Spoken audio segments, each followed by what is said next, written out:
telling their story, victims of the COVID-19 pandemic. This is a hole in your heart that will never be filled again. You know, as time goes on, I'm sure we'll reach a point, my wife and I, that we'll be able to think about it and smile. But my wife lost her father 17 years ago, and she said it was devastating, but it's nothing compared to losing a child. Named Robert Hirschmann, was a police officer for 24 years in Roseville, Michigan, a couple miles north of Detroit on the east side. I've been married for 26 years to my wife, Denise, who's an attorney. We have 4 kids.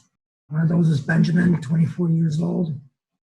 Just a beautiful, shining star in our lives. And unfortunately, he died from the COVID virus and just left a gaping hole in us. He passed away on March 31st at 6:23 in the morning. He was pronounced dead.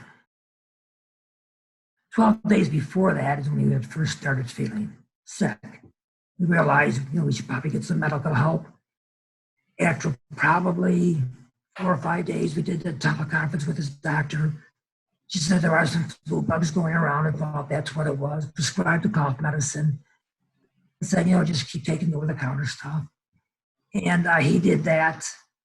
A few days later, he still wasn't getting better. So we did another teleconference with her. And we weren't there when he did the actual teleconference, but we were talking to her. And, again, this is through a video screen, so depending on your screen, she said he looked better and sounded a little bit better, and we're sure it was probably still just a flu, just to keep doing what he's doing.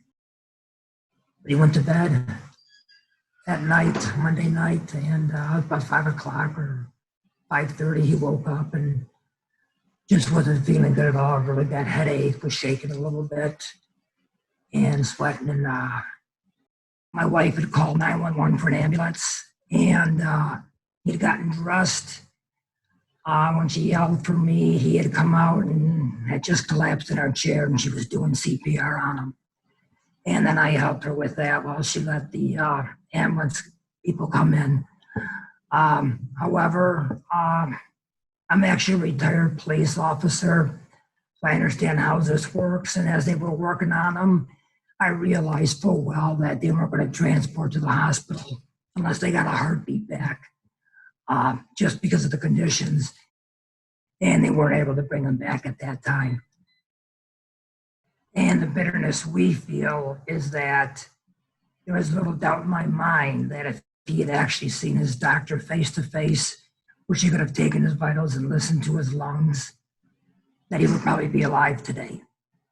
5, 6, 7, 8, and push, and push, and push. Now, Ben himself, him as a person, he lived life to the fullest. I mean, Ben, any picture you see of him, there's a smile on his face and a twinkle in his eye. I mean, when he walked into a room, people smiled and it became a happier place. Ben was a big Trump supporter. He's been all over the country, but we didn't even realize ourselves how many lives he had touched. We've gotten cards and letters and people coming by, and everyone just said the same thing. Ben was the greatest person in the world. He was just the happiest person they knew, and now, at 24, he's gone. We always said he was the life of the party, not because he was a wild man, but just because he would brighten up any room he went into.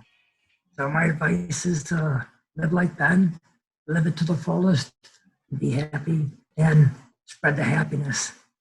Because you just don't know when you can be taken away.